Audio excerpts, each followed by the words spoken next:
Avatar: The Last Airbender came out 17 years ago. It was a turning point in American animation. It was one of the earliest serialized cartoons aimed at kids. Before then, there weren't much of a reason to buy an entire series on home media, since you can easily watch any random non-connected rerun episodes on TV anyway.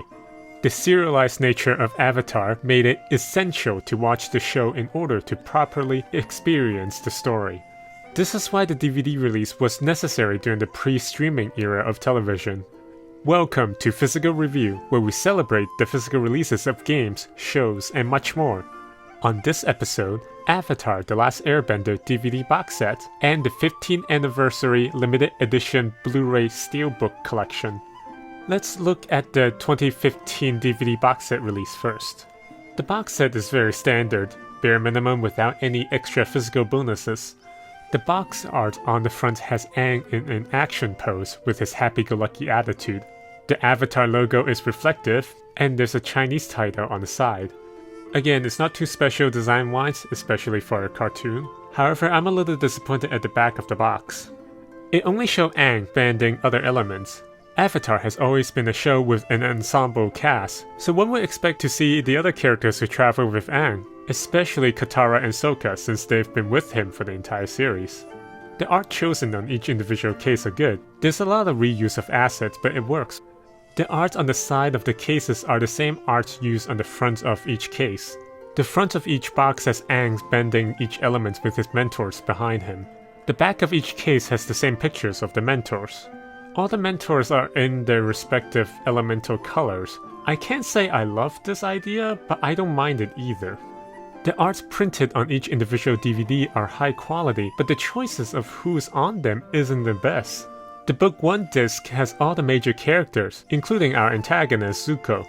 I do wish Uncle Iroh is on one of these discs, since he appears as much as Zuko does. The art used on the Book 2 disc are a little disappointing. Azula on the first disc is great, but all the other discs only features Aang. Where's Toph? She's a major player in this season. Add in Suki, Mai, and Ty Lee too, they all play major roles in this season.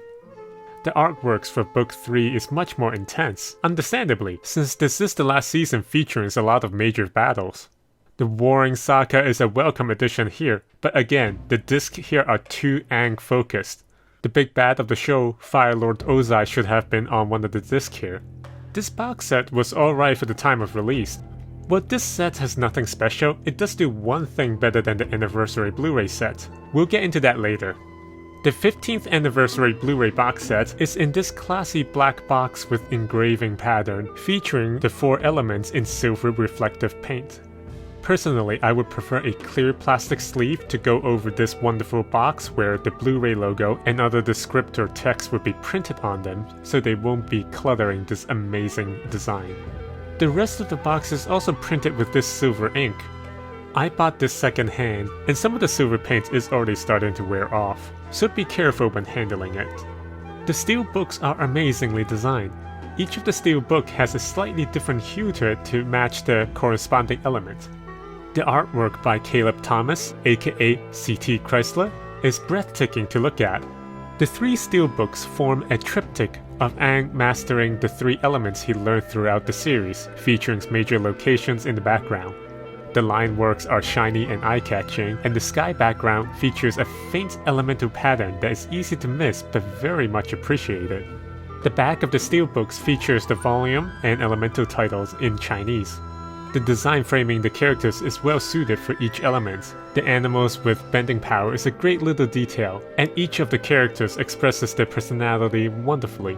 However, a major downside is Aang on Book 3.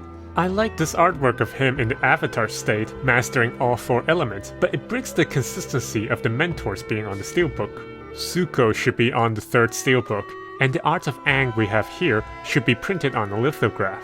This way we can have all 3 mentor characters on their respective steelbook, while having Aang still in the window on the outer box. The inside is a little disappointing, not because of the artwork on the inside of the steelbooks. The images they use here are subtle, but they're still really good. They feature each of the mentors, but the theme isn't consistent. Katara and Toph is bending, but not Zuko. While the elemental motif is still there, Zuko is just standing there with his sword, not even at the ready or in a fighting pose. It isn't bad, just an odd choice. Now on to my disappointment, and the one thing the DVD box set did so much better, the disc design.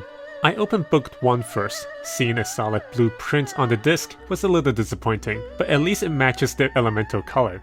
So that's what I thought they were doing. They would have green disc for book 2 and red disc for book 3. I was initially expecting some sort of artsy elemental pattern, so I lowered my expectation to see the other colors, but no, it shattered my expectation. All the discs are blue. I had much higher expectation for such a well-designed box set. The box set also includes an excerpt from the then upcoming Rise of Kyoshi book. For an ad selling a novel, the paper quality is top-notch.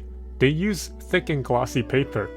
This is a little surprising because they cheaped out on the disc design. However, despite the flaw of the disc design, I still love this anniversary box set.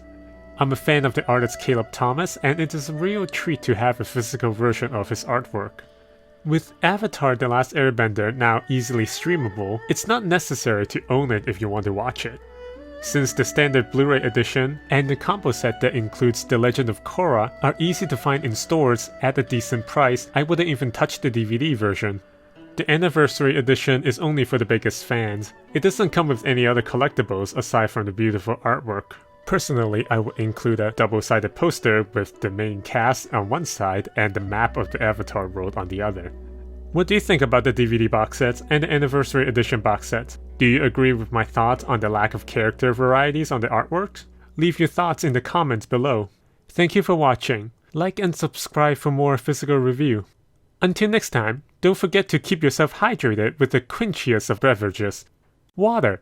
Please don't go out randomly drinking cactus juice.